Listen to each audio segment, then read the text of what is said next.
Et bonjour les anatomistes et bienvenue dans cette nouvelle vidéo, dernière vidéo consacrée à l'étude du syndrome de la douleur myofaciale et plus précisément aujourd'hui, nous allons étudier les différentes techniques de traitement des points gâchettes. Donc les thérapeutes, ils vont utiliser la myothérapie, la thérapie au niveau des structures musculaires et vous allez voir qu'il existe différentes approches comme la pression profonde, le massage, le tapotement, les vibrations mécaniques, mais également les ultrasons, l'électrostimulation, la compression ischémique, le spray and stretch, qui utilise des étirements avec un spray de refroidissement sous forme de cryothérapie, mais également une thérapie au laser et des techniques d'étirement. Et les praticiens vont utiliser leurs mains, leurs doigts, les coudes, mais également les pieds ou divers outils pour diriger la pression directement sur le point de déclenchement afin d'éviter une surutilisation de leurs mains. Alors un protocole de traitement réussi repose 1 sur l'identification des points de déclenchement, 2 sur leur résolution, et 3 savoir si tous les points de déclenchement ont été désactivés, et 4 sur l'allongement des structures affectées le long de leur amplitude naturelle de mouvement. Alors dans le cas des muscles, où se déroulent la plupart des traitements, cet allongement va impliquer un étirement du muscle en utilisant une combinaison d'étirements passifs, actifs, actifs isolés, des techniques d'énergie musculaire, mais également des techniques PNF, de facilitation neuromusculaire proprioceptive. Et les muscles environnants du fascia doivent également être traités pour allonger et résoudre les schémas de tension, sinon les muscles seront simplement renvoyés dans des positions où les points de déclenchement sont susceptibles de se développer à nouveau. Alors, les résultats de la thérapie manuelle sont liés au niveau de compétence du thérapeute. Si les points de déclenchement sont pressés en trop peu de temps, ils peuvent s'activer ou rester actifs. S'ils sont pressés trop longtemps ou trop fort, ils peuvent être irrités ou le muscle peut subir une contusion, ce qui va entraîner une douleur dans la zone traitée. Et ce qu'on va pouvoir noter également après le traitement, ce sont des ecchymoses et le patient va pouvoir ressentir des douleurs comme un DOMS, comme une courbature, mais ce n'est pas vraiment une courbature.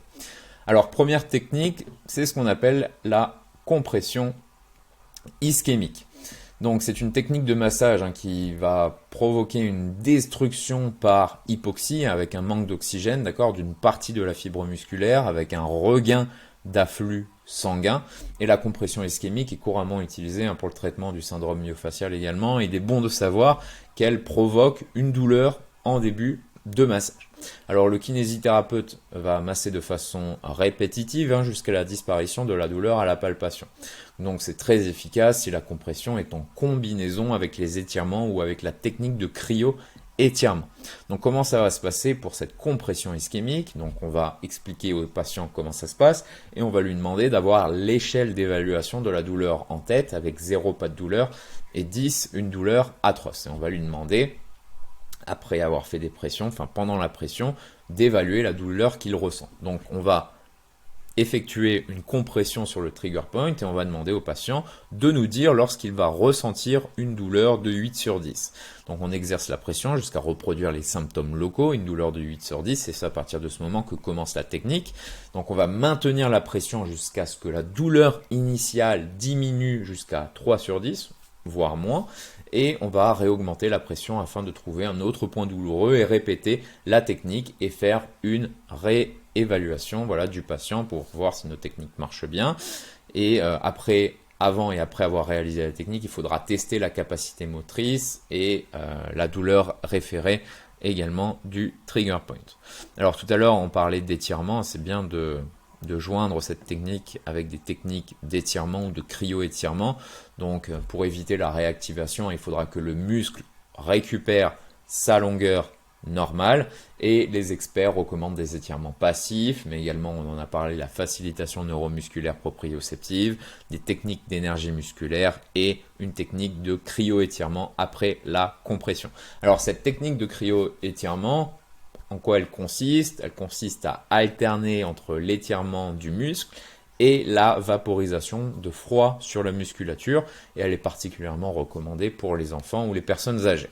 Alors en complément de ces divers massages, Le soulagement des douleurs myofasciales en kinésithérapie s'accompagne aussi, comme nous l'avons dit, d'étirements musculaires. Pourquoi? Parce que les étirements permettent une libération d'endorphines, ce qui est très efficace pour diminuer les douleurs musculaires liées au trigger point, mais également pour retrouver l'amplitude articulaire.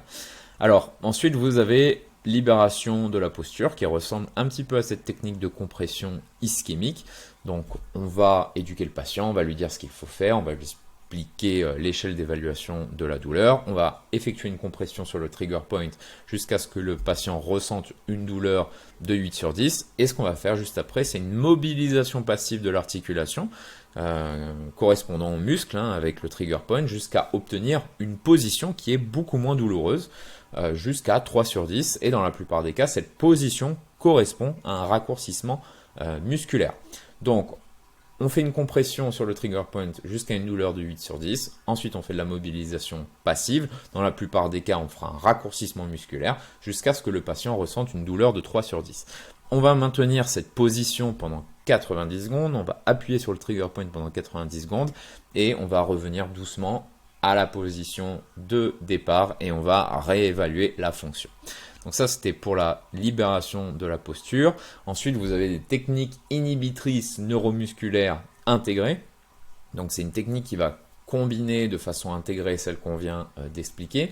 Donc on a un traitement par compression, d'accord, avec une douleur de 8 sur 10 par pression digitale. Ensuite, ce qu'on va faire, c'est une mobilisation passive de la zone jusqu'à avoir une position avec beaucoup moins de douleur. Ça, nous l'avons expliqué.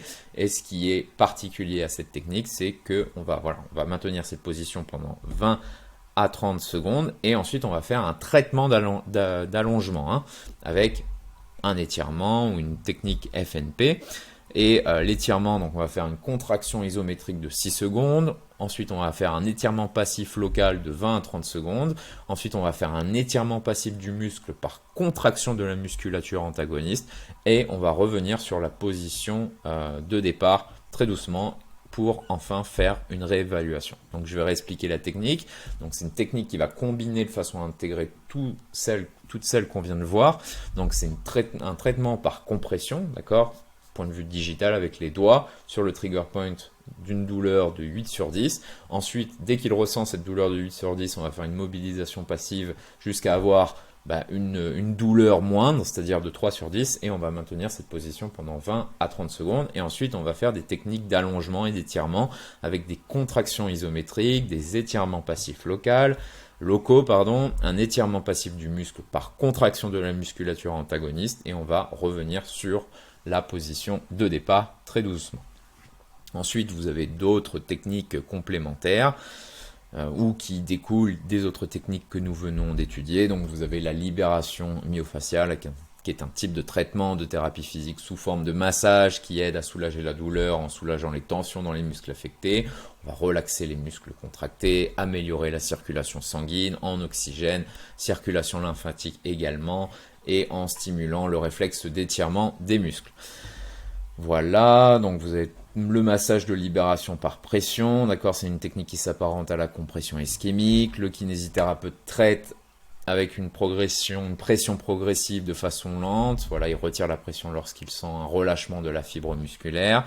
Une élimination, bien sûr, des facteurs qui aggravent les trigger points, et on pourra utiliser également le massage transversal profond, massage de type Cyriax, où le kinésithérapeute va venir masser le muscle en profondeur perpendiculairement aux fibres musculaires. Et ensuite, vous avez des techniques de traitement des trigger points par injection, mais j'ai décidé de ne pas en parler aujourd'hui. Alors, quelques conseils pratiques pour terminer sur cette série de vidéos. Donc, les douleurs myofaciales apparaissent aussi bien chez les personnes sédentaires que chez les sportifs. Une mauvaise posture, une surutilisation des muscles sont souvent à l'origine de l'apparition de ces nœuds musculaires. Et le patient peut lui-même prendre en charge une partie du traitement en surveillant sa posture et la sollicitation de ses muscles, en faisant des étirements régulièrement et en faisant des automassages. Alors le traitement de kinésithérapie des trigger points se fait généralement en 2 étapes. Première étape consiste à réduire la douleur en éliminant les nœuds musculaires. Deuxième étape est une rééducation fonctionnelle et posturale afin d'éviter toute récidive. Et donc, il est très important d'expliquer à nos patients, de faire de l'éducation thérapeutique pour corriger les habitudes de vie des patients, des mauvaises postures à travers des exercices qui vont permettre une meilleure synergie musculaire, une correction posturale durable et un meilleur mouvement dans la limite des capacités des muscles. Voilà les anatomistes, c'était tout pour cette vidéo et je vous dis à très vite, au revoir.